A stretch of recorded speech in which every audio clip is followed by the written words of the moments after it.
कहाँ जाएंगे? वहाँ वहाँ कह रहा बोले कुत्ता धोबी का ना घाट का। पाकिस्तान के रहे ना यहाँ के रह रहे। रात दिन हमारे को बोलते उठो उठो उठो, इससे लगे हमारे को मार दो बस। हम यही चाहते हैं, बस हम जीना नहीं चाहते। हमारे से जुल्म हो रहा है। जब तक आए वो दिन से हमको तंग कर दिया, उठो उठो उठो उठो उठो उठो। हम जाएं तो कहाँ जाएं? सरकार साहब हमारे पर मेहरबानी कर दे। हमारा यही अर्ज है, हम जाएंगे कहाँ जाएंगे? बैठे, हमको बैठे रहने दो। दिल्ली में लगातार अतिक्रमण के खिलाफ कार्रवाई चल रही है, चाहे वो मंदिर हो, मस्जिद हो, गुरुद्वारा हो, चर्च हो। चारों तरफ अवैध अतिक्रमण के खिलाफ दिल्ली हाई कोर्ट के आदेश के बाद दिल्ली सरकार और डीडीए ने एक अभियान चलाया और अवैध अतिक्रमण को लगातार हटाया जा रहा है। और दिल्ली शहर से अतिक्रमण हटना भी चाहिए, लेकिन प्रश्न ये आता है जब बाटला हाउस में अतिक्रमण की कार्रवाई होती है मुस्लिम बहुल क्षेत्र में, तो दिल्ली हाई कोर्ट वहाँ पर स्टे लगा देता है। वहीं जो पाकिस्तान से हमारे विस्थापित हिंदू भाई बहन आए हुए हैं, जो आश्रय की तलाश में भारत में आए थे, अपना धर्म बचाकर, अपने बहन बेटियों की इज्जत बचाकर देश की राजधानी दिल्ली में इस वक्त मैं मजनू का टीला पर खड़ा हूं, जहां पर विस्थापित हिंदुओं का एक बहुत बड़ा कैंप है। और कल दिल्ली हाई कोर्ट ने एक आदेश पारित करा है कि इस बस्ती को, जहां विस्थापित हिंदू रहते हैं, इस बस्ती को भी हटा दिया जाएगा। लेकिन ये बेचारे गरीब जो वहां पर अपनी बहन बेटियों की इज्जत बचाकर आए हैं, इनके सामने एक प्रश्न है रोजी रोटी का। ये अपने वतन पाकिस्तान को छोड़कर आए भारत में, लेकिन यहाँ पर भी इनके घरों को उजाड़ा जा रहा है। अगर दिल्ली हाई कोर्ट तैमूर नगर और बाटला हाउस में स्टे ऑर्डर दे सकती है, तोड़ फोड़ की कार्रवाई को बंद करा सकती है, तो आखिर क्या बात है कि इन विस्थापित हिंदुओं की कोई भी स्थायी जगह का इंतजाम किए बिना इनको यहाँ से क्यों उजाड़ा जा रहा है? मेरे साथ एक बूढ़ी अम्मा खड़ी हैं। अम्मा, आपको मालूम है दिल्ली हाई कोर्ट ने कल एक आदेश दे दिया, आप आगे आ जाइए, कि आपकी कॉलोनी को यहाँ से हटाया जाएगा। अब यहाँ से आप कहाँ जाएंगे? कहाँ जाएंगे? हम किधर जाएंगे? उधर से भी दिक्कत होके आया, इधर पे फिर हिंदू कैसे? हमारे को हिंदू हूँ हम तो, उधर से तो हमने बहुत जेल के इधर आ गया बच्चों को लेके। अभी इधर भी हटाएंगे, किधर जाएंगे? मर जाएंगे, हटेंगे नहीं, क्या करें? देखिए, एक बूढ़ी अम्मा खड़ी हैं जो कह रही है कि वहाँ से हम उजड़ कर आए अपनी बहन बेटियों की इज्जत आबरू को बचाकर, और यहाँ भी अगर हमें सरकार, भारत सरकार उजाड़ देगी तो हम कहाँ जाएंगे? आप देख सकते हैं कैसे ये टूटी फूटी झोपड़ियाँ हैं, इन्हीं झोपड़ियों में अपना ये जीवन यापन करते हैं। लेकिन यहाँ से अगर इनको उजाड़ दिया जाएगा तो ये लोग कहाँ जाएंगे? मैं आपको और भी परिवार दिखाता हूँ किस तरह यहाँ पर ये जीवन बसर करते हैं और क्या है इन लोगों की परेशानी। पाकिस्तान में इनके ऊपर अत्याचार होता था, वहाँ नाबालिग हिंदू बच्चों को उठा लिया जाता था। मेरे साथ एक बुजुर्ग माँ भी बैठी हैं, इनके आप पाँव में देख सकते हैं, दोनों पाँव से ये चलने से लाचार है। ये भी पाकिस्तान से आई हैं। अम्मा, अब जैसे हाई कोर्ट का आदेश है आपको यहाँ से हटा दिया जाएगा, तो उस स्थिति में आप क्या करेंगी? जब तक से पाकिस्तान से इधर आए हैं तब से अब तक हमको बहुत तंग कर दिया। हमने ये इधर बहुत साफ थे, बहुत गंदगी किचरा था, निकाल के हम बैठ गए, तभी सरकार साहब ने हमको बैठने नहीं देता है। अभी जाएं तो कहाँ जाएंगे? हम जाएंगे कहाँ? हमको, हमारे पास खाने की रोटी नहीं है, हमारे पास रुपया नहीं है, हमारे पास क्या है? हम घर बार सब कुछ छोड़ के हम इधर आए हैं हमारे भाइयों बच्चों के पास। हमारे बच्चे भाई हमारे कुछ नहीं करते हैं, हमारे से जुल्म हो रहा है, हमारे से जुल्म हो रहा है। जब तक आए वो दिन से हमको तंग कर दिया, उठो उठो उठो उठो उठो उठो। हम जाएं तो कहाँ जाएं? सरकार साहब हमारे पर मेहरबानी कर दे। हमारा यही अर्ज है, हम जाएंगे कहाँ जाएंगे? बैठे, हमको बैठे रहने दो, यही बात है। हम तो पेशाब करने को कैसे किधर जाए जगह ही नहीं है, पानी पीने की जगह ही नहीं मिलेगी, बैठने की जगह ही नहीं मिलेगी, जाएं तो कहाँ जाएंगे। हमारे से इतना जुल्म नहीं कर, सरकार साहब से मेहरबानी करके हमको माफ़ी कर दे अपने वतन में, अपने मुल्क में। कितनी पीड़ा है इस दादी माँ की आवाज़ में कि अपना मुल्क छोड़कर आए हैं। आश्रय की तलाश में ये लोग भारत आए थे, लेकिन आज ये बूढ़ी माँ जो पैरों से चलने से लाचार है, इनके मन में पीड़ा है कि अगर इस कैंप को भी उजाड़ दिया जाएगा, ये लोग आखिर जाएंगे तो कहाँ जाएंगे। अगर दिल्ली हाई कोर्ट बाटला हाउस पे स्टे ऑर्डर दे सकती है तो विस्थापित हिंदुओं के कैंप में स्टे ऑर्डर क्यों नहीं दे सकती। मैं माननीय जजों से कहना चाहूंगा दिल्ली हाई कोर्ट के, एक बार पुनर्विचार करें और इनकी दयनीय स्थिति को देखें। किस दयनीय स्थिति में ये लोग यहाँ रहते हैं।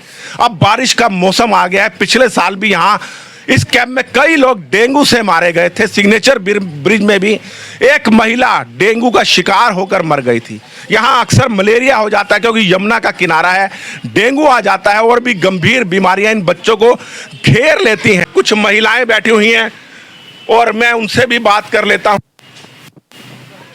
बहन, आप लोग यहाँ पर पाकिस्तान के कहाँ से आए हैं आप लोग?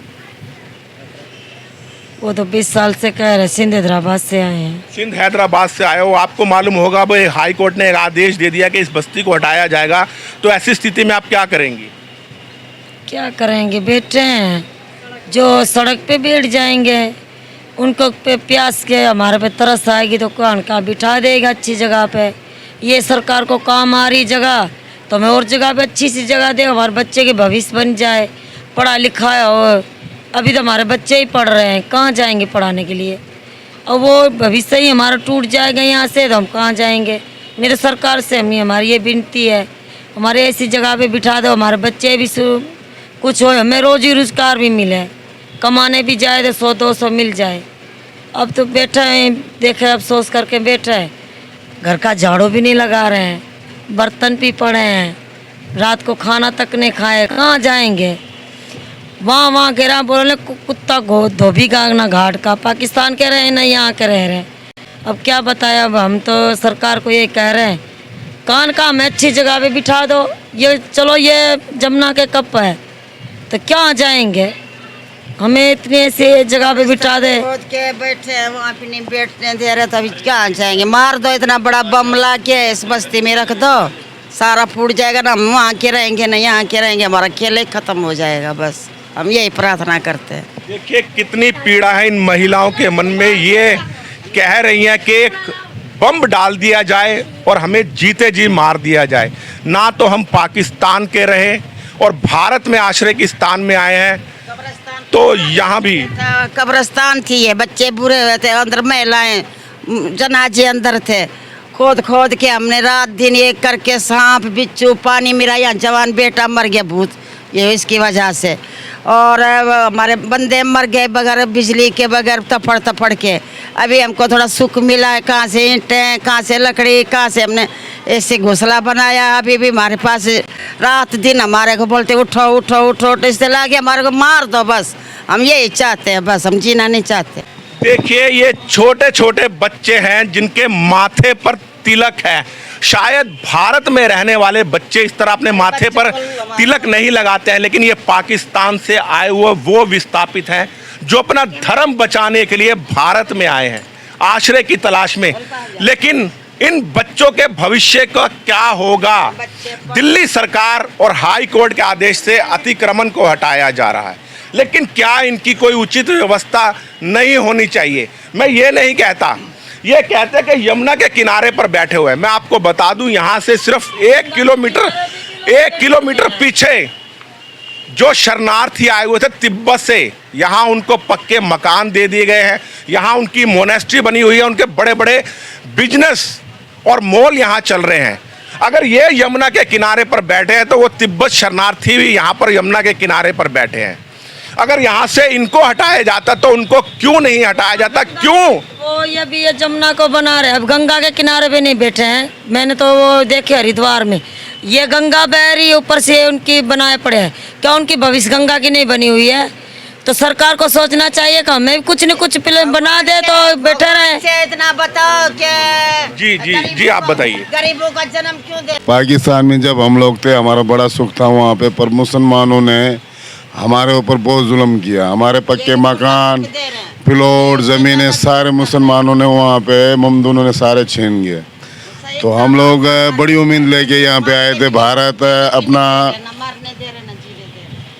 अपना मुल्क, अपना सनातन धर्म है कि अपना मुल्क, बड़ी उम्मीद लेके वहाँ से हम लोगों ने कदम उठाया।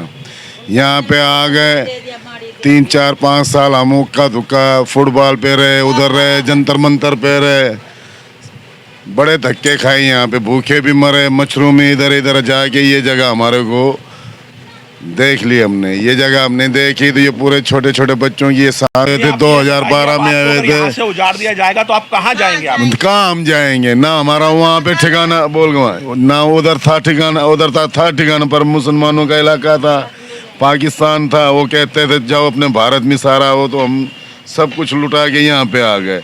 आपके साथ यहाँ पे हम मर जाएंगे, मिट जाएंगे, हमारा ठिकाना यही रहेगा। यहाँ से हम नहीं उठेंगे। सरकार से हमारी यही विनती है, यहाँ पे हम रहेंगे, यहाँ से हम उठना नहीं चाह रहे हैं। बाकी उठाओगे हमारे को मार दो, जहाँ जेल में डाल दो। जिंदगी से हम तंग हैं बाबूजी। हमारी मोदी सरकार से हमारी विनती है, हमारे ये छोटे छोटे बालक हैं, उधर तो हम पढ़ाया नहीं गया, बच्चों को तालीम दिया नहीं गया। यहाँ पे आके बच्चे अभी पढ़ाई कर रहे हैं, अच्छी पढ़ाई कर रहे हैं। हम बड़े खुश हुए हैं मोदी सरकार से, दिल्ली सरकार से हमारी यही विनती है, यहाँ से हमारे को उठाया नहीं जाया जाए। हम यहाँ से नहीं उठाएंगे, हम यहीं पे बसेंगे। यहाँ से हम उठेंगे, हम मर जाएंगे, जेल में डाल। देखिए जी, आप क्या कहना चाहते हैं? यहाँ से इन्हें ना हटाया जाए। मेरी सरकार से यही अपील है, मोदी जी से और सीएम रेखा गुप्ता जी से। पहले तो पाकिस्तान से निकाले गए, पाकिस्तान से आए हुए हैं बेचारे, और फिर अब ये यहाँ से भी निकाल दोगे। इतनी मुश्किल से तो यहाँ पे हम लोग सेटल हुए हैं और फिर हमें यहाँ से फिर निकाल दिया जाएगा। अभी कल को नोटिस। कहने का मतलब ये है कि ये रोहिंग्या नहीं है, ये कोई बांग्लादेशी नहीं है, अवैध घुसपैठिए नहीं है। ये बाकायदा पासपोर्ट और वीज़ा से हिंदुस्तान में आए हैं अपना धर्म बचाने के लिए, अपनी बहन बेटियों की इज्जत आबरू बचाने के लिए। पाकिस्तान से उजड़ कर आए थे, अगर आप हिंदुस्तान में भी इनको उजाड़ा जाएगा तो ये लोग आखिर जाएंगे तो कहाँ जाएंगे? ये बच्चे उज्जवल भविष्य की तलाश में भारत आए थे, लेकिन आज इन बच्चों के भविष्य पे प्रश्न चिन्ह लग रहा है।